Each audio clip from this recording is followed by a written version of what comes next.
1151 meniru model rumah tua keluarga Mo. Mobil berhenti di depan villa. Saat Donnie menghentikan mobilnya, dia menoleh untuk melihat Ricky Mo dan Amanda Mu di barisan belakang mobil. Ricky Mo menatap lurus ke depan, matanya menatap acuh, seolah dia sedang berpikir, dan seolah tidak memikirkan apa-apa.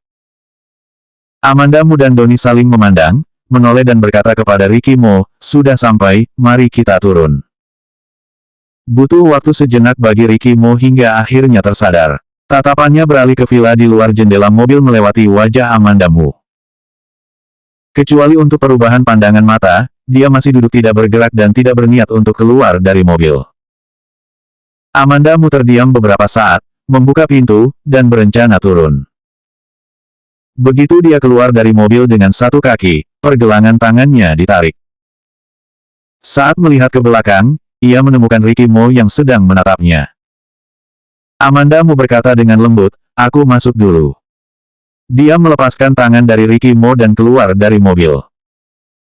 Dia bisa memahami sepenuhnya suasana hati Ricky Mo, meski tidak bisa merasakan apa yang Ricky Mo rasakan sendiri di suasana saat itu, dia bisa merasakan pergulatan batin dan sakit yang dirasakan Ricky Mo saat ini. Ketika Donnie melihat Amanda Mu keluar dari mobil, dia pergi ke bagasi untuk membantunya mengambil kursi roda. Tapi Amanda Mu tidak mau, ia pun menghentikan Donnie, "Tidak perlu." Saat Donnie mendengar ini, dia tertegun sejenak. "Aku masuk dulu." Amanda Mu berkata dengan ekspresi wajah samar, lalu berjalan masuk. Dia akhir-akhir ini berangsur-angsur pulih, waktu berjalan serta jarak berjalan semakin lama. Selama dia terus berusaha, dia tidak perlu menggunakan kursi roda dalam kehidupan sehari-harinya. Apalagi saat ini. Ricky Mo dulu berdiri di depannya, dia ingin berdiri di depannya ketika dia rapuh. Kesempatan ini mungkin hanya sekali dalam hidup ini. Amanda Mu meneguhkan pikirannya dan melangkah ke dalam. Setelah berjalan beberapa langkah, ia mendengar suara pintu mobil ditutup di belakang. Amanda Mu menoleh dan menemukan bahwa Ricky Mo telah keluar dari mobil dan berdiri di depannya. Ia melangkah ke arah Amanda Mu, mengulurkan tangan ke arah Amanda Mu, ia memberi isyarat kepada Amanda Mu untuk menahan lengannya dan bergerak maju. "Apa kamu sudah siap mental?" Amanda Mu tidak segera mengulurkan tangan untuk memapah lengannya. Dia tidak yakin apakah Ricky Mo siap secara mental, tetapi dia tahu bahwa salah satu alasan Ricky Mo keluar dari mobil adalah karena melihat bahwa dia tidak berada di kursi roda dan mengkhawatirkannya, jadi dia ingin turun dan membantunya. Dia sebenarnya orang yang sangat berhati-hati dan lembut. Orang mungkin tidak akan percaya mendengar kata-kata ini. Tapi hal semacam ini tidak menuntut orang lain untuk percaya, selama dia mengetahuinya, itu sudah cukup baginya. Ricky Mo memegang tangan Amanda Mu, ia sedikit menurunkan matanya, dan berkata dengan suara yang sangat lembut, "Aku baru saja berpikir dan menyadari bahwa hal yang paling aku takuti sekarang adalah jika kamu tidak ada di sisiku. Tapi kamu saat ini ada di sisiku. Oleh karena itu, aku bisa mengatasi kepengecutan dan ketakutan di dalam hati." Kata-kata ini, tentu saja, Amanda Mu juga bisa merasakannya. "Ayo jalan." Amanda Mu menariknya masuk ke dalam. Saat memasuki villa, Amanda Mu merasa bahwa tata letak halaman tampak tidak asing di mata. Halamannya meniru model rumah tua keluarga Mo. Suara Ricky Mo tiba-tiba terdengar. Mendengar apa yang dikatakannya, Amanda Mu juga menemukan bahwa halaman ini sangat mirip dengan rumah lama keluarga Mo. Kenapa Dodi melakukan ini? Semakin banyak Amanda Mu masuk ke dalam, semakin tidak asing di matanya, yang artinya mirip dengan rumah tua keluarga Mo. "Karena ibuku." Saat suara Ricky Mo terdengar, Amanda Mu juga bisa merasakan kekuatan yang lebih besar dari genggaman tangannya. Ini menunjukkan bahwa suasana hatinya sangat tidak stabil. 1152 Jejak darah. Ibu Ricky Mo, Susan Jing, lahir dari keluarga terpelajar. Dia adalah gadis bangsawan sejati yang telah belajar baik secara internal maupun eksternal, banyak anak dari keluarga kaya terpesona olehnya. Dan Dodi Xie adalah salah satunya. Kemudian, dia menikah dengan anggota keluarga Mo, yang juga memiliki status yang setara dengannya. Ini adalah hubungan yang bagus. Ketika penculikan terjadi, masalah ini lebih sensasional daripada ketika dia menikah dengan anggota keluarga Mo. Susan Jing kuat tetapi juga rapuh, dia berjuang untuk Ricky Mo, tetapi ketika dia akan diselamatkan, dia mengakhiri hidupnya. Namun Dodisie dengan kerasa kepala mengira bahwa dunia adalah cara untuk menghidupkan kembali orang mati, oleh karena itu, saat membawa Susan Jing pergi, ia juga menculik dua anak keluarga yang masih hidup yang tewas secara tak berdosa dalam kasus penculikan. Kedua anaknya adalah Kenzo Lee dan adiknya, Venia Lee. Amanda Mu menarik Ricky Mo hingga ke depan pintu, pengawal yang menunggu di pintu membuka pintu. Begitu pintu terbuka, udara dingin menusuk pun terasa. Villa itu merupakan gudang es yang mewah dan indah. Dan ibu Ricky Mo terbaring di peti mati es di tengah ruangan. Amanda Mu menoleh dan melirik Ricky Mo dengan sedikit khawatir. Nyonya muda. Amanda Mu menoleh dan melihat Donnie berjalan mendekat dengan membawa dua jaket tebal. Amanda Mu mengambil salah satunya dan memakainya untuk Ricky Mo tanpa berkata apapun. Ricky Mo tidak bergerak atau berbicara, matanya tertuju pada peti mati es di tengah ruangan. Amanda Mu dengan hati-hati memakaikan jaket untuknya, merit-slating, lalu mengenakan untuk dirinya sendiri. Setelah selesai mengenakan ke tubuhnya sendiri, dia menarik tangan Ricky Mo lagi dan berjalan masuk. Semakin masuk ke dalam, maka semakin kuat aroma formalin yang tercium. Hawa dingin di kamar membuat Amanda Mu sedikit tidak nyaman, udara dingin itu sedikit demi sedikit meresap ke dalam tubuhnya, sedingin jarum. Tapi dia tidak menunjukkannya sama sekali, lalu berjalan ke peti mati es bersama Ricky Mo. Seorang wanita yang anggun dan mulia, bersembunyi di dalam dengan tenang, tanpa sedikit pun jejak aura manusia. Amanda Mu merasakan tangan Ricky Mo. Kemudian, dia melepaskan tangan Amanda Mu, berjalan mendekat, dan mengulurkan tangannya untuk membelai peti mati es yang transparan. Dia menunduk, ekspresinya menunjukkan ketergantungan yang langka. Dia mengangkat bibirnya perlahan, tapi tidak mengeluarkan suara. Ibu. Dia kehilangan ibunya pada usia 11 tahun, hingga saat ini telah berlalu selama 20 tahun. Dalam 15 tahun pertama, semua yang dia lakukan adalah menyelidiki kebenaran tentang kematian ibunya.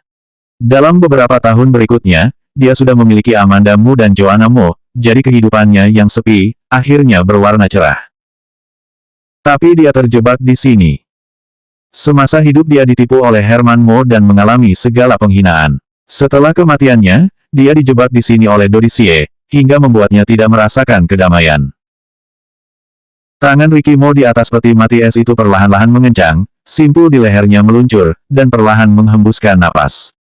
Setelah mencoba beberapa kali membuka bibir, dia akhirnya mengeluarkan suara kecil, aku tidak pernah mengira Herman bisa melakukan tindakan kejam hingga titik ini, walaupun jenazah ibuku dibawa pergi, dia tidak peduli, uhuk. Dia terbatuk seolah tersedak sesuatu di tenggorokannya. Meski sudah mengulurkan tangannya untuk menutupi bibir, Amanda Mu masih melihat bekas darah di sela-sela jarinya. Ricky, pikiran Amanda Mu kosong sejenak. Kemudian, setelah 2 langkah, dia mengguncang tangannya dan mengambil tisu untuk menyeka darahnya.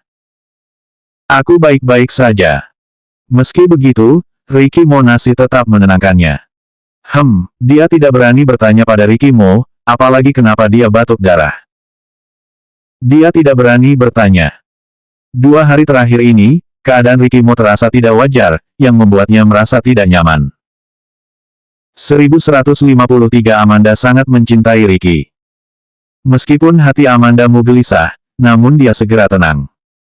Ayo kita bawa ibu pergi, dan aku akan menemanimu ke rumah sakit. Dia takut Ricky Mo tidak akan setuju, dan bertanya padanya dengan nada bicara yang sangat lembut. Ricky Mo mengetahui kekhawatirannya dan tersenyum, aku tidak perlu pergi ke rumah sakit. Amanda Mu tidak memaksakannya, tapi menurutinya, oke. Ricky Mo mau melakukannya tanpa paksaan, ketika tiba waktunya pergi ke rumah sakit, dia pun tidak bisa menahannya. Rencana awal Ricky Mo adalah membawa Susan Jing pergi untuk melakukan kremasi dan penguburan. Dia telah berada di sini sendirian selama bertahun-tahun, tentu sudah terlalu menderita, dia ingin ibunya istirahat dengan tenang. Ketika ibu masih hidup, dia adalah orang yang suka ketenangan, Karena beberapa tahun ini tinggal dengan Dodisie si brengsek ini, dia juga ingin pergi lebih awal. Karena masalah ini sudah diatur sejak awal, setelah jenazah Susan Jing diambil kembali, ia langsung ditempatkan di rumah duka yang sudah dihubungi sebelumnya.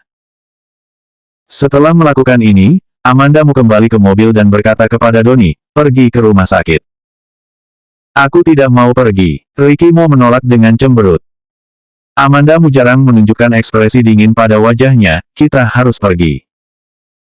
Dia batuk darah, ini bukan masalah sepele, jadi dia harus memeriksakan keadaannya.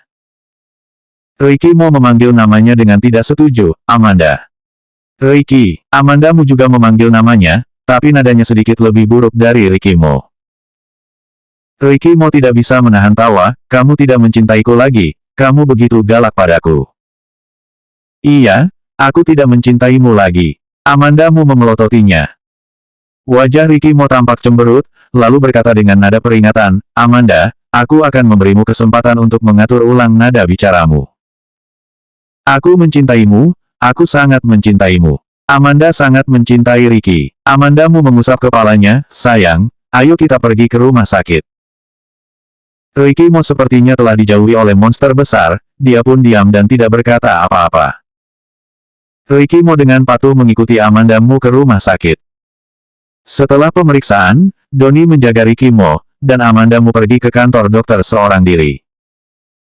Dokter, bagaimana dengan keadaan suamiku? Tanya Amanda Mu dengan tegang. Tuan Mo bisa batuk darah juga karena merasakan kecemasan yang berlebihan, biasanya dia sangat capek, kan? Badannya sudah sangat letih dan perlu dirawat dengan hati-hati, dan, saat kata dokter berhenti di sini, tampak seolah cemas, ragu-ragu apakah harus dikatakan atau tidak. Tidak apa-apa, dokter katakan saja. Meski nada suara Amanda Mu tenang, tetapi perasaan hatinya sudah menyentuh tenggorokannya. Dia terlalu takut ada yang tidak beres dengan Ricky Mo. Dokter pun berkata, dia mengidap penyakit jantung, hatinya mengalami masalah emosional. Amanda Mu terdiam sejenak, kalau begitu, aku sudah mengerti, terima kasih dokter. Dia bangkit dan berjalan keluar dari kantor dokter. Penyakit jantung yang diidap Ricky Mo, juga disebabkan oleh ibunya. Di hari-hari biasa, dia begitu kuat hingga hampir bisa melakukan segala hal, tetapi dia muntah darah karena marah atas apa yang dilakukan Herman Mo. Padahal juga bukan karena Herman Mo. Kalau dia hanya marah terhadap Herman Mo, bagaimana bisa mengidap penyakit jantung? Dia menyalahkan dirinya sendiri. Dia marah karena tidak menemukan ibunya lebih cepat. Mungkin Ricky Mo sendiri tidak menyadari bahwa dia masih memiliki kesedihan tentang ibunya dan tidak bisa melepaskannya. Amanda. Suara Ricky Mo terdengar dari depan. Ketika Amanda Mu mendongak, dia menyadari bahwa Ricky Mo sudah berjalan ke arahnya. Ricky Mo mendatanginya untuk mendukungnya, ia sedikit mengernyitkan alisnya, hari ini kamu telah berjalan terlalu lama, kamu tidak boleh berjalan lagi. Jika sejak awal sudah tahu, pasti dia akan membawa kursi roda. Aku baik-baik saja, mata Amanda Mu tiba-tiba memerah, dan dia masih memikirkannya saat ini. 1154 kembali ke rumah lama. Ricky Mo tidak berbicara, tapi menatap Amanda Mu dengan lekat. Dia tahu bahwa Ricky Mo tidak akan mendengarkan apa yang dia katakan, dia selalu mengukuhkan pikirannya sendiri. Amanda Mu memalingkan wajahnya agar dia tidak melihat matanya yang memerah, lalu berkata sambil tersenyum, ayo pergi, kita pulang, dokter berkata kamu tidak ada masalah dan kamu tidak perlu dirawat di rumah sakit. Ya, Ricky Mo menanggapi dengan lemah. Ayo pergi, Amanda Mu memimpin tangannya dan berjalan ke depan. Namun kemudian, dia digendong oleh Ricky Mo. Ricky, Amanda Mu menatapnya dengan marah, aku sudah bilang padamu, aku baik-baik saja. Aku tahu kamu baik-baik saja atau tidak. Ricky Mo menatapnya, lalu mengangkat kakinya dan melangkah keluar. Amanda Mu tahu bahwa dia tidak bisa menahannya. Dia awalnya berpikir bahwa dia tidak ingin membuat Gilson Zan begitu lelah, tetapi dia memikirkannya sejenak, mungkin dengan menuruti Gilson Zan akan membuatnya sembuh lebih cepat. Memikirkan hal ini, dia merasa hatinya lebih tenang, merangkul lehernya, dan berbisik, sebenarnya aku hanya sedikit lelah. Ricky Mo mendengus dingin, tidak ingin berbicara dengannya. Tapi Amanda Mu tersenyum dan berkata padanya, ada yang ingin aku bicarakan denganmu. Ricky Mo berkata, katakan saja. Bagaimana kalau kita kembali ke kota J, aku sudah rindu dengan rumah. Ucap Amanda Mu dengan suara pelan. Ricky Mo tidak langsung menjawab. Amanda Mu tahu apa yang sedang dia pikirkan. Kamu sedang memikirkan masalah Charles, kan? Amanda Mu bertanya padanya. Ricky Mo hanya diam, Amanda Mu menganggapnya sebagai pengakuan darinya. Kita telah pergi terlalu lama, apalagi kita meninggalkan seorang anak sekecil Joanna di rumah, dia pasti merindukan kita, aku juga sangat merindukannya. Amanda Mu menghela nafas dan lanjut berkata, mengenai masalah Charles, kamu bisa melakukan apapun tapi kamu juga harus menerima takdir, kamu dapat mengutus seseorang di sini untuk mencari keberadaannya, kita lebih baik pulang dulu. Dia dan Ricky Mo sudah mengalami banyak hal. Tubuh Ricky Mo sudah tidak tahan lagi karena kelelahan. Dia tahu bahwa di dalam hati Ricky Mo, Charles Mo begitu penting baginya, dia juga memperlakukan Charles Mo sebagai adiknya sendiri. Namun, di dalam hatinya, yang terpenting adalah Ricky Mo. Sifat manusia itu egois. Dia juga tidak berpikir dirinya adalah orang yang baik hati. Langkah Ricky Mo jelas melambat. Amanda Mu tahu bahwa dia sedang memikirkan apa yang dia katakan. Amanda Mu tidak mendesaknya untuk segera menjawabnya. Dengan segera, saat mereka keluar dari rumah sakit, Donnie datang dengan membawa mobil, lalu mereka pun masuk ke dalam mobil dan kembali ke hotel. Begitu tiba ke hotel, Ricky Mo pertama kali menanyakan keberadaan Charles Mo. Namun hasilnya tetap mengecewakan. Tidak ada informasi apapun. Amanda Mu menyarankan, menurutku, Charles mungkin tidak berada di kota R lagi, kita dapat memperluas daerah pencarian untuk menemukannya. Ricky Mo menatapnya dan mengulurkan tangan padanya. Amanda Mu menyerahkan tangannya dengan ekspresi bingung, dia ditarik ke dalam pelukannya dan memeluknya dengan erat. Amanda Mu bertanya padanya, ada apa? Kita pulang saja. Suara Ricky Mo sangat lembut, bawa ibu pulang. Baiklah, bagaimana kalau kita kembali ke rumah lama dan tinggal di sana? Rumah tua yang dikatakan Amanda Mu adalah rumah yang dibakar untuk melarikan diri dan ada rumah yang diperbaiki oleh Ricky Mo di bagian belakang. Ada kenangan indah pertama dia dan Ricky Mo di rumah itu. Jika sudah kembali ke rumah tua, Ricky Mo mungkin lebih bahagia dan dapat sembuh lebih cepat. Oke, Ricky Mo berhenti sejenak, lalu berkata, kubur ibu di belakang rumah. Amanda Mu mengangguk, oke, Joanna belum pernah bertemu neneknya, ibu juga pasti ingin melihat Joanna. 1155 lagi pula dia juga tidak mencintaiku. Memutuskan untuk pulang ke kota J, Amanda Mu mulai mengemasi barang. Saat sedang duduk bersila di atas karpet sambil melipat pakaian, Ricky Mo datang dari belakang, mengambil pakaian di tangannya, dan melipatnya sendiri. Ia melipatnya dengan cermat.